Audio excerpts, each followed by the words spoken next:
Just the past month or so, the United States Securities and Exchange Commission started an action against AA Capital's Partners Incorporated, of which Mr. Taylor is a vice president and one of the key people in the organization. Here's what the Detroit News wrote about this. It says, Washington, byline, the president of Chicago-based investment fund misspent nearly $11 million in investments by Detroit area pension funds on lavish travel and entertainment and diverted some money into a company that operates the Detroit Strip Club, according to federal regulators. AA Capital Incorporated manages $194 million in assets for 6 pension funds, including $92 million from the Detroit Carpenters Pension Fund, $75 million from the Livonia-based Operating Engineers Fund. The Securities Exchange Commission has filed a civil complaint against the company and its president, a former managing director of Bank of America Capital Corporation, accusing him of misappropriating $10,700,000.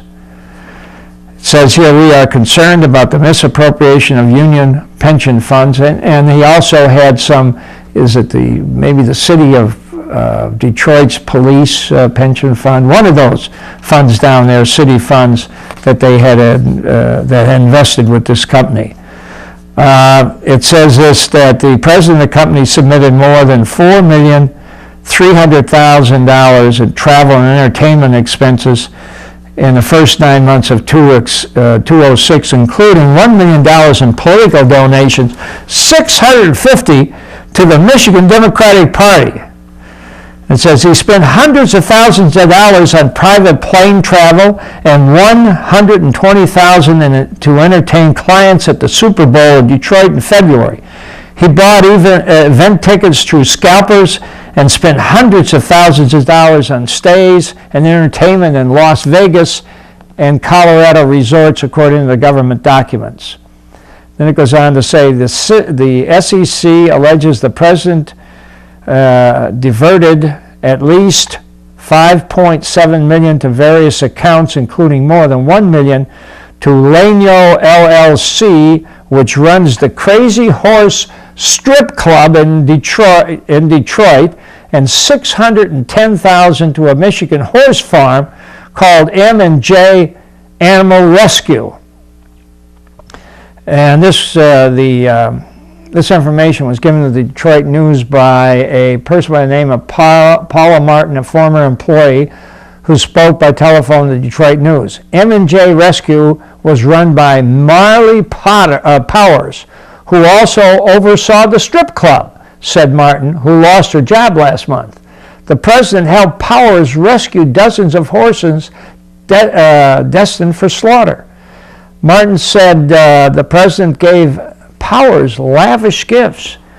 She said, including a $400,000 diamond ring, 2 Bentleys, 1 Jaguar. In 2005, AA Capital had revenues of $2 million and expenses of $7,200,000.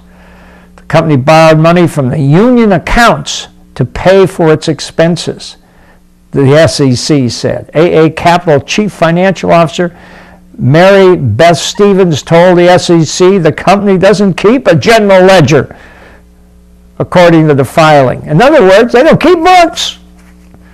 Among AAC's assets is a Detroit office and company at the 400 Monroe Street that's empty, except for some documents.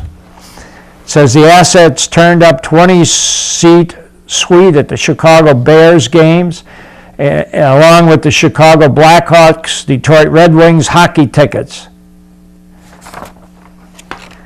On September 21st, the U.S. Department of Labor issued subpoenas to AA Capital in a separate investigation in connection with pension losses. Beginning in 2002, several Detroit area pension funds began investing tens of millions of dollars with AA Capital through 3 of its funds. AA Capital said, though through the end of 2005, it had provided 8 0.8% since its inception, though investments like the $40 million stake in rebuilding the Hard Rock Hotel and Casino in Biloxi, Mississippi, ruined by Hurricane Katrina.